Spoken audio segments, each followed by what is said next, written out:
and rope saws cut wood. So patience. In time, things can happen.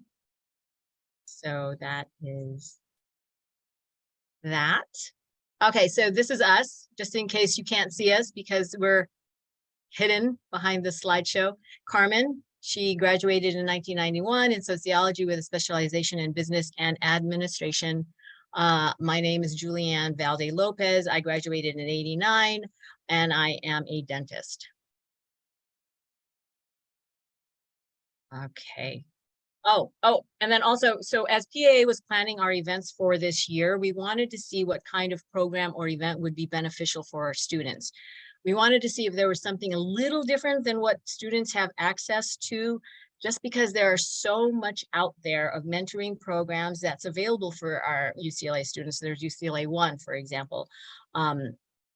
So how is this different? We wanted to build relationships and to lay the groundwork for networking, to connect our students with alumni who may understand the cultural, psychological, and historical aspects of being a Filipino student. But one doesn't have to be Filipino either. You are all part of the UCLA family. We are alumni who are proud of you, and we want to see you succeed in whatever you want to be. So we hope you learn something from our alumni panelists as they recall how they got to where they are. And even if you don't see your major or your dream profession represented, hopefully you will see that your career path journey will be just as wonderful, just as full of ups and downs, and most of all, surprising and rewarding. Okay, so this slide, this quote is, "There is not a particle of life which does not have poetry within it." And this is great to introduce our first panelist, Justine Ramos. So I first met Justine at an alumni scholarship event, and she recited her poem called Education. In that poem, she writes, you can, where is that line? They can take everything away from you, but they cannot take away your education. So it was a great line, because I think in the Filipino community, a lot of our mothers or family tell us that, right? So Justine received her bachelor's in 2020. She was a transfer student, but in her short time there, she did a lot. She founded the spoken word club Slam Universe at UCLA on campus. She's an award-winning slam poet, scholar, activist. She has written the book Hollow Hollow, which is a bestseller, and that's the cover on the left. And she writes about Filipino history, culture, the struggles of her immigrant identity, and the complexity of being a hyphenated American. After graduating from UCLA, she served 2 years on PAA's board of directors, and she currently resides in Massachusetts as she finishes her doctorate at Tufts University and has built a strong community of readers and university relationships from UCLA to Harvard. Write what should not be forgotten. And I think this is great for our next panelist, Dr. Michelle Magalong. She is a double Bruin. She received her bachelor's from UCSD in ethnic studies and urban studies and planning, and then received her MA and PhD in urban planning from UCLA. She is an assistant professor in the Historic Preservation Program at the University of Maryland School of Architecture, affiliate faculty in Asian American Studies, Urban Studies and Planning, and American Studies, past president for Asian and Pacific Islander Americans in Historic Preservation, a national nonprofit. She was a featured speaker at national conferences and was named 40 Under 40 People Saving Places by the National Trust for Historic Preservation in 2018. Dr. Magalong has worked in preserving historical Asian American neighborhoods and sites, including historic Filipino Town, Little Tokyo, and Thai Town. And currently she is working to produce a historic context statement, which will trace the cultural impact and historical presence of Chinese and Korean immigrants in Washington, D.C. Dr. Magalong has also given her time in teaching PAA how to make paroles. We have held our parole making workshop for the last 3 Christmas seasons. We hope to see you this year. And that is Dr. Michelle Magalong. Sometimes dreams are wiser than waking. And this is to introduce Dr. Hyun. who is a triple Bruin. And I know Dr. Hyun. I was a student at UCLA because she was my sister's best friend. See, I'm not my sister's best friend. Dr. Hyun is. So she is a triple Bruin. And while getting her doctorate, she understands the challenges of being fully engaged as a student while working full-time. As an undergraduate student, she was inspired by her campus job that involved working with junior and senior high school students, many of whom were visiting a college campus for the first time. So this transformative experience greatly influenced her academic area of study at the graduate level and subsequent career choices. Mihi is a great resource for understanding the challenges students face as they make college decisions. She is the Dean of Undergraduate Studies at Antioch University and part of chair and core faculty at the Los Angeles campus. Lastly, I would consider Mihi a quadruple Bruin as her son graduated from UCLA. And next, if you are always trying to be normal, you will never know how amazing you can be. So this is for our Derek Mateo. And Derek is a filmmaker, performer, and professor from Los Angeles, California. Derek received his bachelor's and master's from UCLA and his master's of fine arts from Loyola Marymount University. He tells stories from voices not always represented in mainstream media. His recent directing credits include Brother Husbands, an original comedy series, Color Me music video by American Idol's Corey Clark. TV performances include Jimmy Kimmel Live, Lip Sync Battle, and Coachella Music Festival. He has also appeared as the lead in America's in the Heart, the musical, as well as performances at East-West Players, the Mark Taper Forum, and Kennedy Center. Academic directing credits include original voices at AMDA College, which stands for the American Musical and Dramatic Academy, Los Angeles. And he has taught at UCLA, UCSB, CSUN, Cal State Dominguez Hills, University of Laverne, and at AMDA Los Angeles. He is a true friend of PAA. I think he'll be joining us later because I think he's coming home from class. So, all right, if you can't, uh-oh, that's funny. I can't read that because of all the things, then run. If you can't run, then walk. If you can't walk, then crawl, but whatever you do, you have to keep moving. Martin Luther King Jr. You can't fly. Ah. All right, Mark Polito. He is, Mark is our two-time council member and mayor of the city of Cerritos, his hometown of the past 50 years. He was the first of Filipino ancestry to do so. He received his BA in History and Asian American Studies. He helped establish Tagalog courses, the Filipino Welcome Reception, and Filipino Graduation at UCLA. He was the editor-in-chief of Pacific Ties News Magazine. He was president of Samahang Filipino in 1990, co-director of SPEAR, USAC Finance Committee Chair from 92 to 93.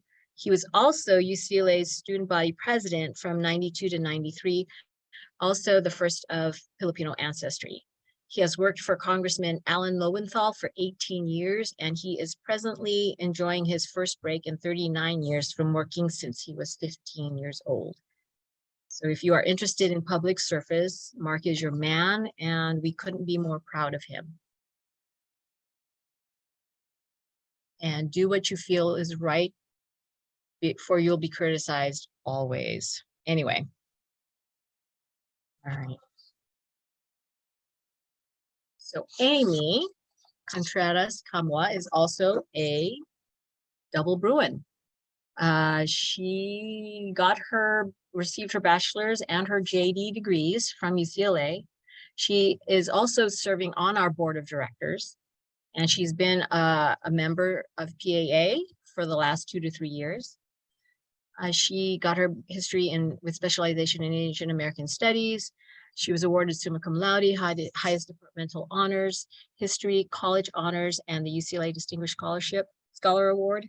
At present, she is a partner in the real estate department of Wilkie Farr & Gallagher, and she's also served as the outside general counsel for a real estate firm specializing in the development of luxury branded residential and resort communities.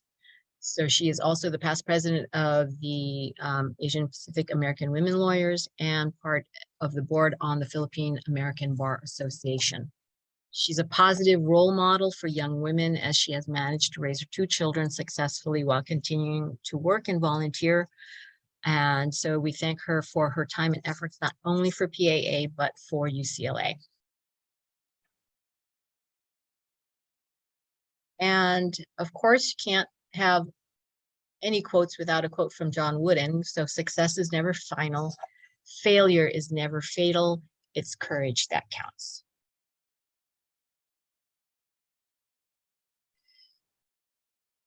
All right, take it away, Carmen. Awesome. Well, again, thank you for all of you for participating and joining us. And I'd love to ask the question of the panel, what's, something that you're very proud of in your career or in your academic career, or I know there's not a lot of time because you have a lot of accomplishments, but let's start with Dr. Hyun. I was thinking about my doctoral as being, a big accomplishment, not just because of the academic work that it represented, but because of the friendships and the relationships that I made. But maybe the thing that I'm most proud of actually is when I was a graduate student, one of my best friends from graduate school, we went to all of the basketball home games the year that we won the 1995 championship, including going to the Final Four in Seattle. So even though it's not a strictly professional or academic achievement, to me it represents kind of just that kind of lifelong Bruin spirit that we have, and my friend and I, and that's something that's really, we've bonded over the years. And again, to me, that really just the whole package of being able to be at UCLA and to take advantage of those things, it represents kind of a real highlight for me. Oh, that's amazing. Any questions? Yeah, no, we really appreciate that response. It's very good. I have a question for Dr. Hyun. Are we going to win basketball this year? I think I would jinx it if I said too much, but I really like our team. I'm really, one of the things I'm really fond of is the kids that come back for their 4th and 5th year. And I'm really, it's really nice to see folks like Jaime Hawkes hanging out for his sister, and Tiger Campbell and David Singleton coming back for a 5th year. I think even the bench warmers, it's great to see them coming back and staying around for their graduate programs. I see we've got a lot of double and triple Bruins that I think that sort of lifelong affinity shows up in their game. They're smart players.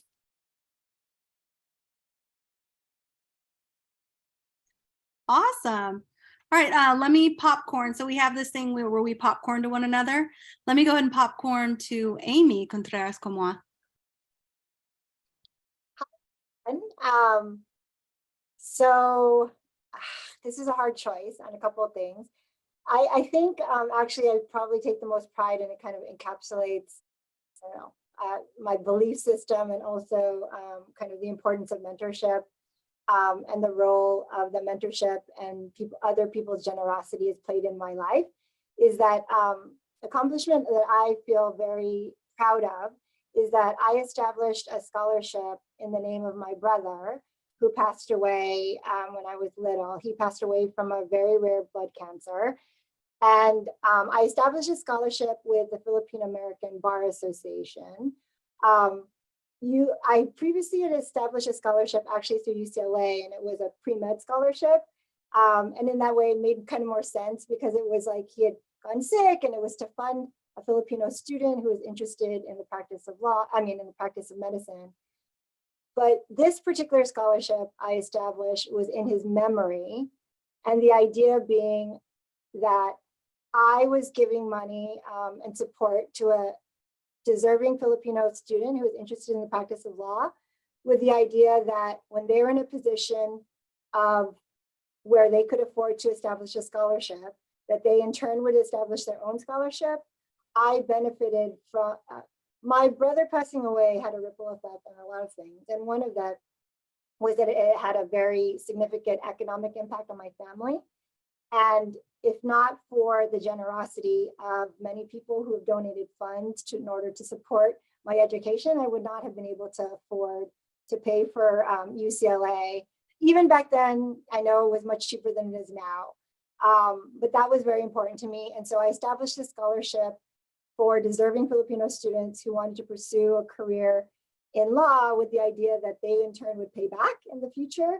And then also in the interim, it's a mentoring opportunity for me. So when there's a scholar that's appointed, since it's, you know, a law one, I can actually mentor the person. So it was both kind of a mentorship and then also an opportunity to give back, at the same time getting to recognize my brother and have an excuse to have his name brought out and brought him forward. And it made my parents so proud. So that is my proudest, I guess, accomplishment. That's awesome. Yeah, no, so far, you know, people's accomplishments, very personal, very resource centric. And so I'd like to popcorn over to Justine. So yeah, if you'd like to share with us. Hi, everyone. Yeah, it's a really hard question. I think one of the things I'm most proud of is that I was always told repeatedly that like my pathway would be a difficult one that wouldn't allow me the most opportunities within UCLA, but I think consistently I've found that to be wrong, because I've had such a great support system and community at UCLA that allowed me to do a lot of things. So, for example, a lot of people told me that not a lot of transfer scholarships were available going to UCLA, but I was able to get the UCLA Gold Shield Scholarship and the Regents Scholarship. And people told me that there's never been a transfer student to be commencement speaker, and I was able to do that. And just had so many, like a great network at UCLA that allowed me to do a lot of things. And I don't think that it would have been possible without all of these wonderful connections that I had.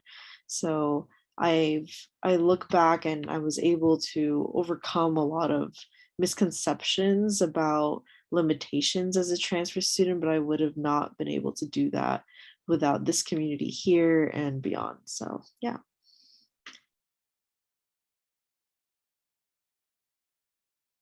Yeah, no, I mean, a lot of the panelists, you'll notice a pattern in some of the quotes that Dr. Valde Lopez was providing. There's a struggle, but it's amazing, Justine, that you've been able to overcome and acquire so much support and basically prove the naysayers that it is possible to dream and it is possible to forge your own way. So yeah, awesome, thank you. Michelle Magalong, Dr. Magalong, if you'd like to respond.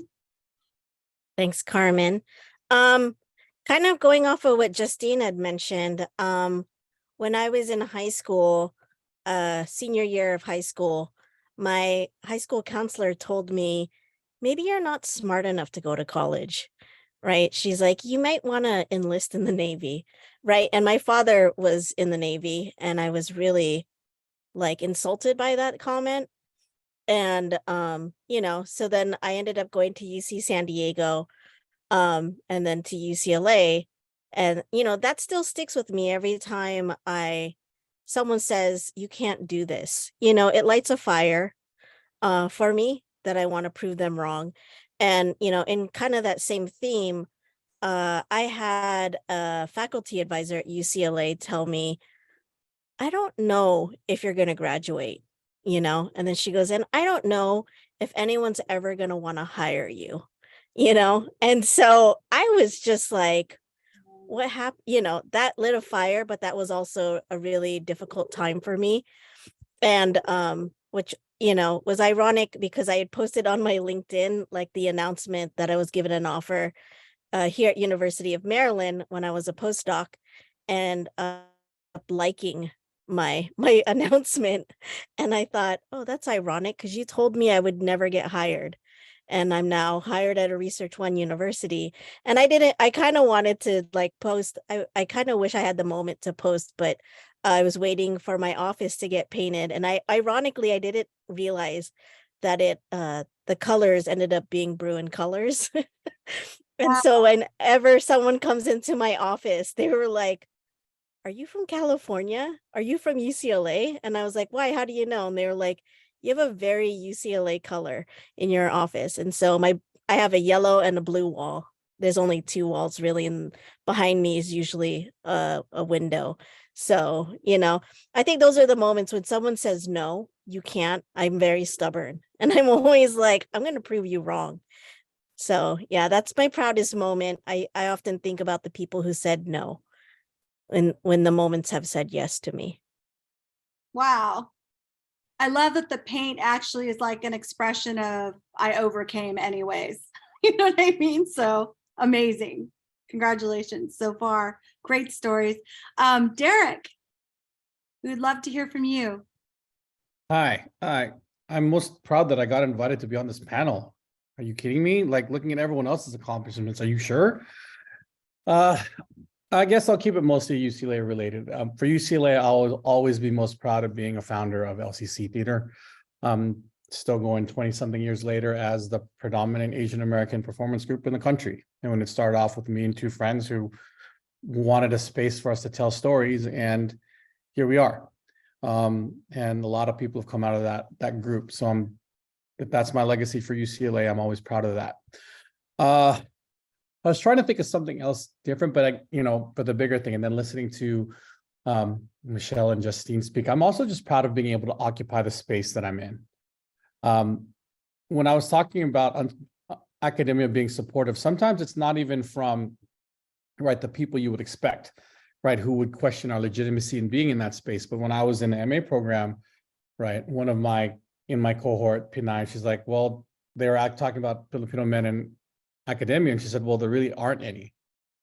And I looked at her, I'm like, hey, but it's legitimately, if you look at how our success patterns go, our men are not performing as well as women are in America, in our community. So just to be able to do what I do, to be I was kind of like looking at my bio when you were reading it out. I'm like, are you serious? I did some of these things. So that, and then if you look at my banner behind, I'm most proud of, especially with Amy and AR carrying on Lavelle Sevilla's work, who is no longer with us, because if it was not for her demanding the best from AR and I, we would have taken much longer to finish and be where we are now. So I'm proud that we can continue the work, and whatever we do serves others well.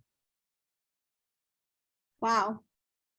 Thank you for sharing that as well. It's almost like chain link of accomplishments, right? So you and your brother expanding your, wins and encouragement and modeling the behavior based on other people that encouraged you. So that's awesome. I have one more comment. And yes, Dr. Hyun, we just need to shoot better, because we're not shooting well enough, and it's been too long since 1995. Let's get this done. And I think it's in Houston. It would be great to win in freaking Houston if you're an LA person, because that's what we need to do. Thank you. Fair.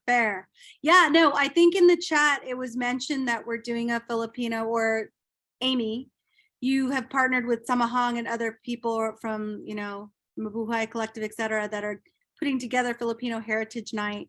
So if you are in town and you can make it over to Poly Pavilion, there's a way for you to get tickets and sit and encourage the Filipino community and cheer our people on, cheer our teams on. So are they playing Arizona that night, March 2nd? Is that right?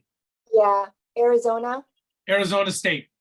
Okay, Arizona State. Yeah, we'll be sending around a link to the tickets, the group tickets for PAA. We've been working with ticketing, marketing, with the athletic department on that. So coming soon, but for now, definitely it's an amazing opportunity, excuse to come on campus and cheer on our Bruins. We don't yet know the time because of, depending on television, we won't know the exact time, but if you could reserve March 2nd, the idea being that we would have the game, but also PAA, we're planning on having a reception either before or after, depending on the timing of the actual game itself, but it'll be fun. Yeah, and it'll be the inaugural one. So the idea being if people go out and show support, it would be a recurring one. So this will be the first one of hopefully many, many more. Wow, that is really cool. Thank you for sharing that. Okay, well, before I get to the next question, because we only have two, are there any questions from the audience about anything you'd like to know more about or things that you've heard that have triggered ideas for you? Not yet? Okay.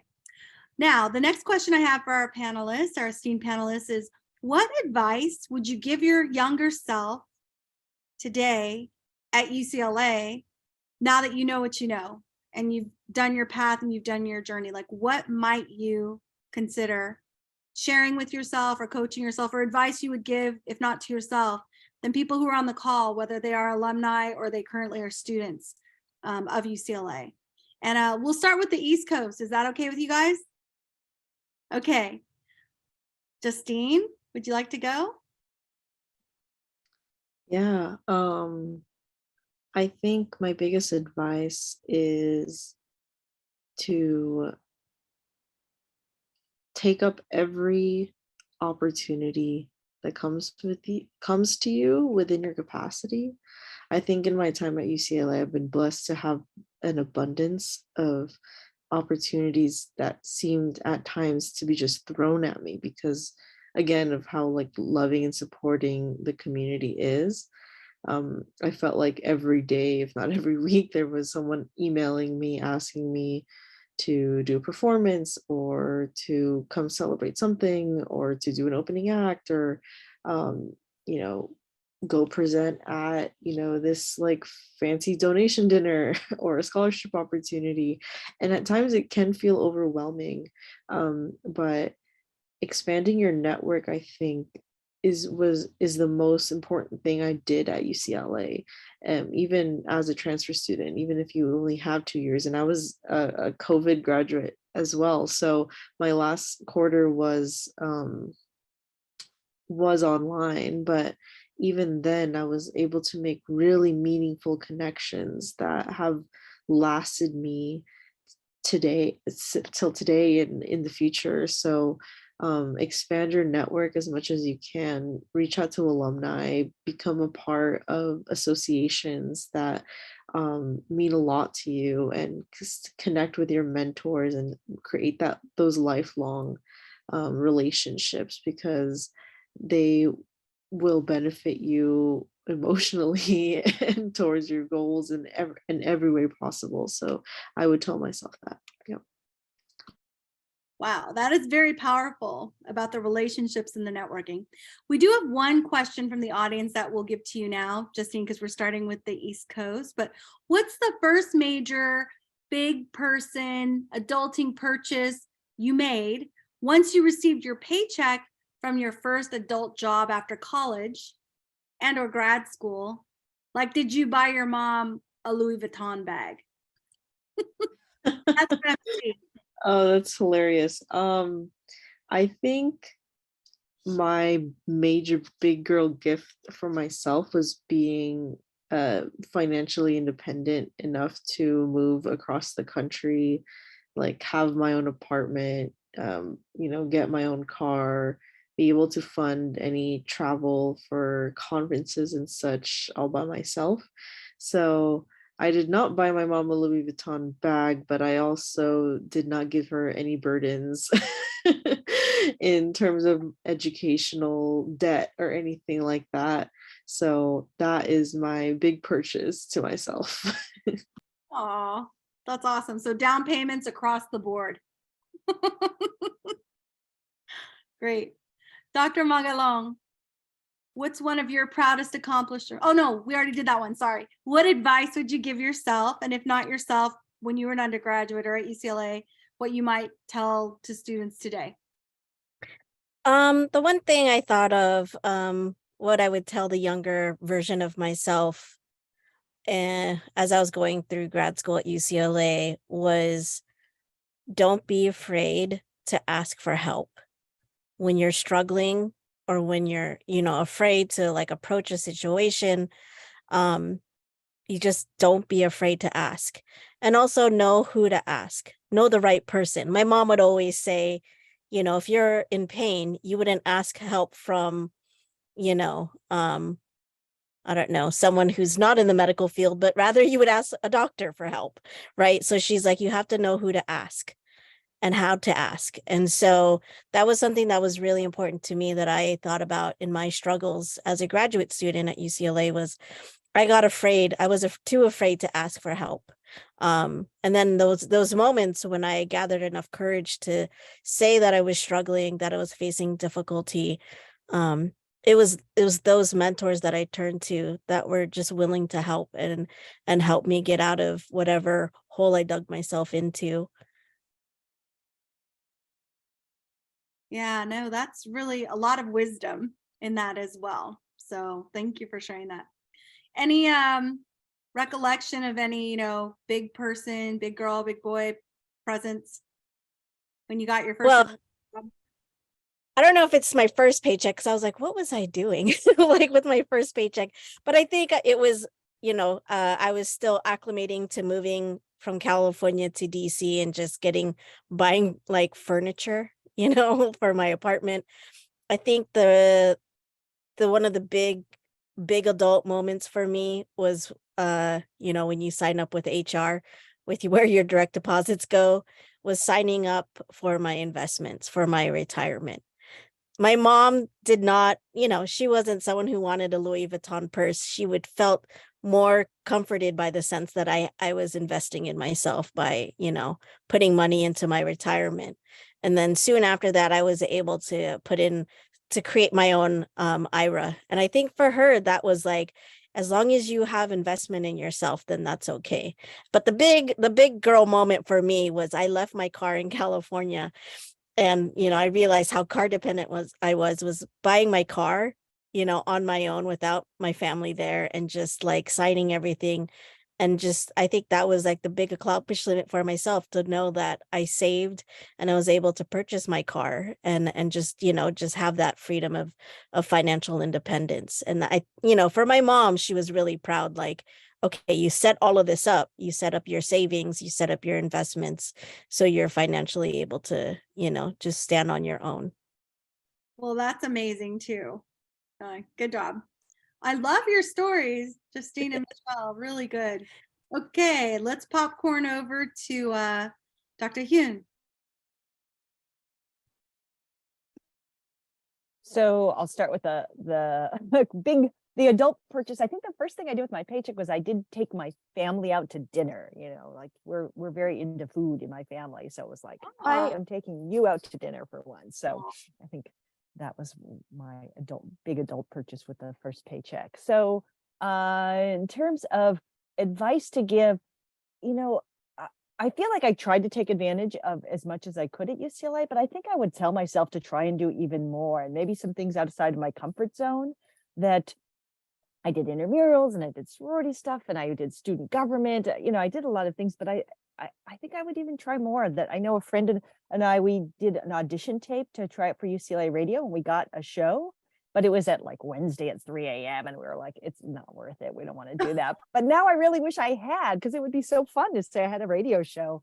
And so there are things like that I think, you know, you just have to imagine, like, what would I want to do that I won't be able to do sometime else? Like, that's not my career, that's not my goal to do, but that college gives you such an opportunity to take advantage of being other people and trying on those different selves and taking on different identities. So I think that's what I would say to myself and to others, to just take a risk, do something that you might or might not end up doing after that, but would be an opportunity to grow a little.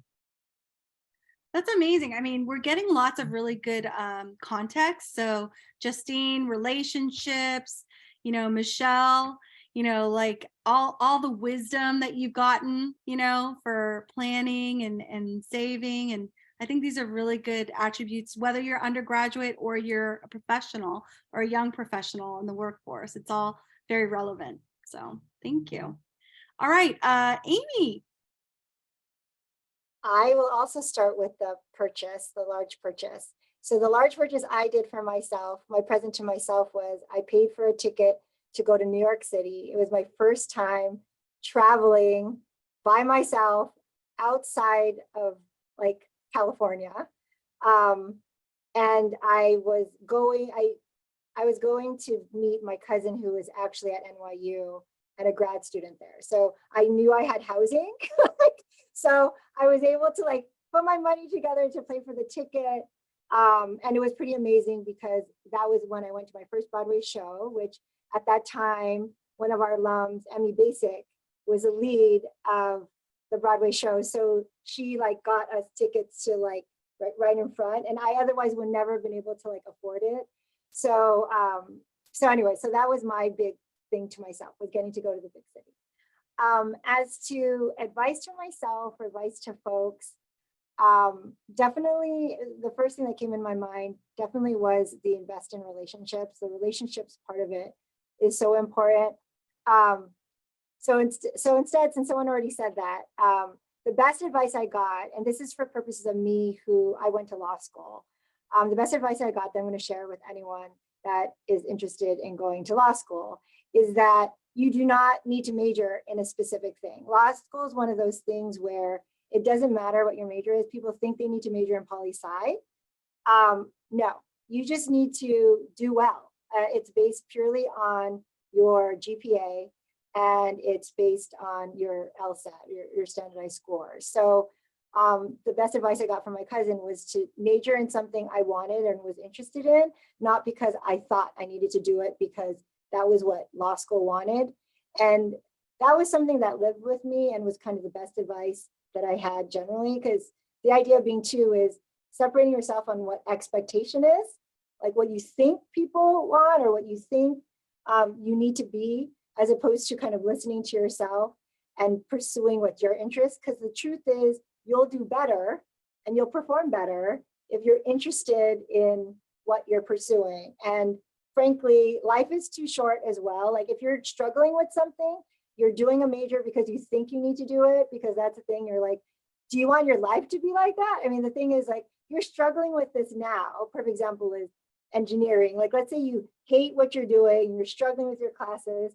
You're like, well, when you graduate, you're going to be an engineer. So like, you're going to be doing this day in and day out. So if you're not enjoying what you're doing at the student stage, which is like the best time, right? Like in going back, I tell, like, my daughter's now a freshman, like, this is your best time of your life. Like, this is your, like, discovering yourself, like, you know, the responsibility, you're just kind of coming out of it. Like, enjoy this time and kind of you're finding yourself, finding your identity, but like really listen and find what your interest is and like separate out what you're interested in versus what the expectation is.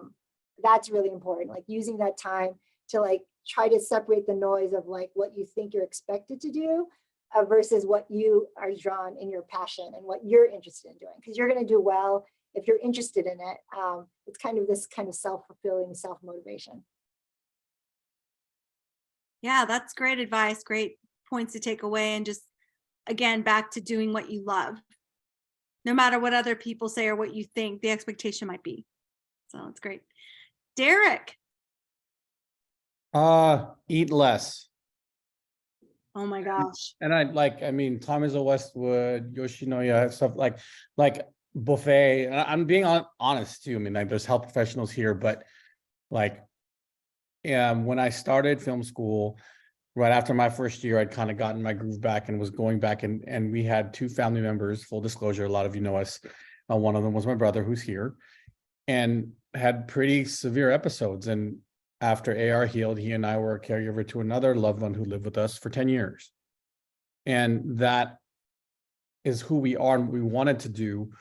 But right, it changed our career arcs or slowed them down, however you want it to be. But if I could say something, I wish we could tell ourselves, do this stuff in moderation and, you know, be more aggressive about some things, because I'm glad we're all still here, right? Even during pandemic, like, I'd take it, whatever. If the worst I got was pandemic weight gain and that's it, cool, I can live with that, right? Because that was a rough time. It's something that none of us were prepared for. So just, yeah. That's what I would say, the first part. And the other thing I would tell that young person that was doing all this stuff, that thought he was the ish, like, calm yourself down and make yourself necessary, because your talent isn't enough. right? People want to work with people who they want to be around, and you have to make yourself necessary because, right, you hear people saying talent is a dime a dozen, but if you're not absolutely necessary in creative stuff, people work with who they want to work with, who they like hanging out with. And if you're looking at going into, right, the arts, it's 12-hour days on set, 6 days a week, or right, long rehearsal processes. And unless you're so good that you'll make the whole production money, you're not going to be wanted around, right, skill set or not. And that goes to all the office politics that we do in all of our work lives. That's getting back to what Amy is. I'm not sure if the other question was. I think maybe part of the reason why I'm on this panel is, how do you end up being something you had no idea or even considered when you entered UCLA? Because I was on the path to do something responsible that sounded nice because, like, I guess, okay, I'll lead that into my next question, right? I don't have any big boy purchases because I still feel like I'm trying to make big boy purchases because AR and I grew up with privilege. And so we didn't have the immigrant parents that were like, okay, we sacrificed. Like, we came here, we kicked ass, so you two don't screw it up. Right. So for undergrad and grad first time, we didn't need financial aid. We had financial mom. And then here's the Filipino part. When I decided to get my MFA instead of my PhD, and I told my mom, her response was, well, you've never done anything I wanted you to do anyway, so why would you change now? Right. So, right, for those students now, you see UCLA in the 90s, like that, it was affordable, but I understand, right, what it's like to pay 6 figures for an education. So my big boy purchase, and I'm not going to say what it is specifically, but I finally paid off my student loans during the pandemic, and we were on a trip to Maui this summer, and I'm like, I've been wanting to get a particular luxury watch because that's my thing. It's not the one I'm wearing, but still rep blue and gold UCLA. And AR's like, go get this thing. And I'm like, they don't have it. There's a global shortage. And then I told them what I wanted. The next day, I got the text and I got it. And it was my mom, who grew up rocking bomb ass luxury stuff, who put it on my wrist. And that was kind of the moment. It's like, okay, you've arrived now, right? Because part of my goal was to be successful in the field that I wanted, not what I was being told to do. And it took a little bit, if not a lot longer, to get to this point, because I went academia and arts as opposed to the traditional expected career paths that we have. Right. Wow. So no, that's like, again, the journey is not a straight line. It's just not. And, because we all have such unique talents and unique relationships and timing, and family members who are like, okay, you're not even going to listen to me anyways. Everybody's journey is so unique and so different. Now, I just want to thank again all of the esteemed panelists. I mean, great information.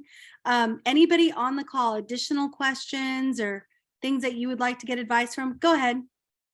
So for all the panelists, what has been the biggest challenge for you in getting your dreams realized? Or, what has been the most difficult to overcome? Just for, for our, during your undergrad years, for the benefit of the students on the panel, on the call right now. Yeah, great. Let's start with Dr. Magalong. Thanks, Julianne. I'm going to share my screen real quick. Yeah. As I created this, if you can see it, this is my trajectory of my career. And it was pretty straightforward. You graduate, you go to college, and then you go to grad school. And then I started my PhD program. And then I realized I went ABD, which is all but dissertation. I went AWOL after I became ABD because I didn't like what I was doing. I was doing research on a topic while it was important for someone else, my advisor. And I was like so depressed, and I just felt like I wasn't doing this for me. I was not sleeping. I had anxiety. I had an ulcer. I had to go to the emergency room. And it was just, my body was stressed out. And my body told me, you need to leave. And the only way I could leave was I just went AWOL, which is not the best way. I don't recommend anyone to do that. But to respectfully, I just had to tell my advisor, I can't do this anymore. And it was the hardest thing and I kind of, the squiggly line is like the moment I left, feeling like, where am I going? What am I doing? What have I been doing? And I was AWOL for almost 10 years. For a decade, I was just struggling to find work. And then it was because of mentors that guided me and supported me and kept encouraging me to go back when I was ready. That I decided on my own terms that I was going to go back and finish my PhD. And so I went back and, after going AWOL, I had to do the apology tour to all my committee members and just went back and had to prove to myself and my parents that I was for real this time, that I was going to finish. And then when I finished, it was this moment of like, am I going to go into academia, since I had been so traumatized by my professors? And I didn't know where I was going to go. And so I just applied for a postdoc thinking, okay, we'll see where we go. And then that's what led me to my assistant professorship here at Maryland. It was probably the hardest thing, was just not knowing where I was going to land. And I often joke, as I have a cat, that I landed on my feet like cats do, like you have to trust yourself that you're going to land on your feet. And that's something that was really hard. But, and I think, and I meet a lot of folks who are in doctoral programs who, also went MIA or, are struggling. And I often tell them there's a really long story behind it of how I came back. But, and I just have to thank my mentors who just stood by me and just said, when you're ready to go back, come back. And I really appreciate folks like Dr. Dalma Balon. Before she passed, she was super supportive of my journey, as she knew I struggled and that I was in some dark moments, but really just, as I had mentioned before, when you're struggling, you really have to turn to those you trust. And she was one of those people I trusted, and she supported me through my graduation. Wow. Thank you for sharing that and the pictorial representation, because it's very meaningful. No, and relatable, right? So, but people around you encouraging you to finish the race at your pace. It's really good. All right, Justine. Yeah, I think culturally, and I don't want to generalize, but I think Filipino culture really highly values the opinions of our community, like our family members, our loved ones, our parents. And we often get, I think, sometimes too caught up about what other people think and what we're expected to do, I think is a common theme that we've heard around here. And there's an expectation sometimes that our journey is linear or has to be within a certain narrative that is not risky or is more traditional. And I think at times within my career, I felt maybe this pressure to maybe take a more traditional side, maybe not really write a book or like go into a doctorate program or just to go into like a more traditional like career. But I think that being able to take risks is really important to do, and takes a lot of courage, and I think that everyone has that courage. So instead of really appeasing to what other people think, really find it within yourself to do what you want to do, and trust that you will be successful in it eventually, even though it might not be a linear path. Yeah, true. Great. Well, it looks like we have time for one more panelist to respond. So any of our panelists, would you like to respond to Julianne's question?